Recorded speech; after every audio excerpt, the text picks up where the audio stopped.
Kattappana Vallakkadavu Snehasadan special school വാർഷികം നടന്നു. നഗരസഭാ ചെയർപേഴ്സൺ ബീന ടോമി ഉദ്ഘാടനം ചെയ്തു.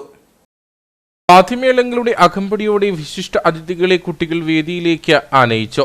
ഭിന്നശേഷി കുട്ടികൾക്കായുള്ള ഡിജിറ്റൽ വിദ്യാഭ്യാസ പരിശീലന പദ്ധതിയുടെ ഉദ്ഘാടനം Sahrudaya welfare executive director father Joseph Kulathupally നിർവഹിച്ചു.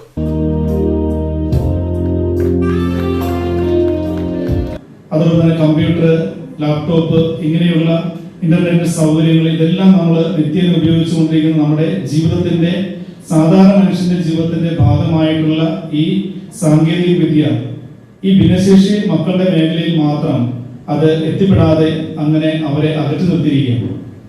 പക്ഷേ ഞങ്ങള് സഹൃദയയുടെ ഞാനിതിൽ പ്രവർത്തിക്കാൻ തുടങ്ങിയ ആദ്യകാലം മുതൽ ഇതുമായി ബന്ധപ്പെട്ട കുറെ അന്വേഷണങ്ങളും പഠനങ്ങളും ഒക്കെ നടത്തിയപ്പോൾ ഈ സാങ്കേതിക വിദ്യയുടെ ഒരു സഹായം ഈ മക്കളുടെ ജീവിതത്തിലെ വളരെ വ്യത്യസ്തമായിട്ടുള്ള വളർച്ചയും വ്യതിയാനവും കൊണ്ടുവരുവാനായിട്ട് സാധിക്കുമെന്ന് വളരെ വലിയ പരിശ്രമങ്ങളുടെയും അന്വേഷണങ്ങളുടെയും കണ്ടെത്തുവാനായിട്ട് സാധിച്ചു. ഡിജിറ്റൽ വിദ്യാഭ്യാസ പരിശീലനത്തിന്റെ സ്ഥാപകനായ ഡോക്ടർ ജിൻഡോ അരുഷി ഡിജിറ്റൽ പരിശീലനത്തെപ്പറ്റി വിശദീകരണം നൽകി. ടാബിന്റെ സ്വിച്ച് ഓൺ കർമ്മവും അദ്ദേഹം നിർവഹിച്ചു. കട്ടപ്പന നഗരസഭാ ചെയർപേഴ്സൺ ബീന ടോമി വാർഷികാഘോഷം ഉദ്ഘാടനം ചെയ്തു. നിങ്ങളുടെ സ്നേഹ സമ്പത്താണ് ഈ കുഞ്ഞുങ്ങള്. നിങ്ങൾ ആരെങ്കിലും ശ്രദ്ധിച്ചോ ആ കുഞ്ഞുങ്ങളുടെ ഓരോ പ്രോഗ്രാമുകള്?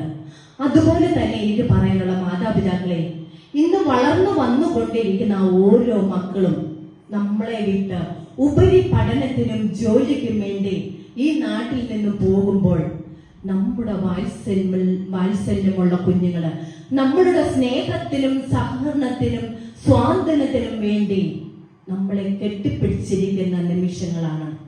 നമ്മളത് കണ്ടില്ല എന്ന് നടിക്കാൻ പറ്റില്ല. വാർഷികത്തിന്റെ ഭാഗമായി കുട്ടികളുടെ വിവിധ കലാപരിപാടികളും നടന്നു.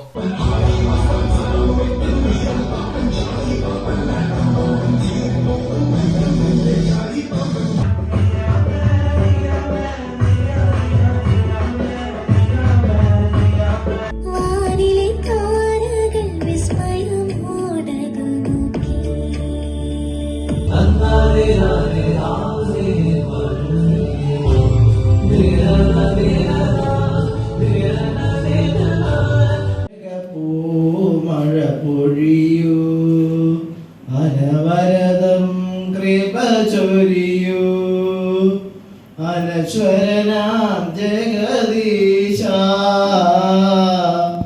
അനുപമ സ്നേഹബുദ്ധിയേ. Amala service centre provincial superior Vinia Grace അധ്യക്ഷയായിരുന്നു. Kanjirappally provincial councillor Rosita Jose, ward councillor Maya Biju, Amala service centre board member Thomas Rajan, principal sister Jessy Maria, PTA president Dominic Abraham തുടങ്ങിയവർ സംസാരിച്ചു.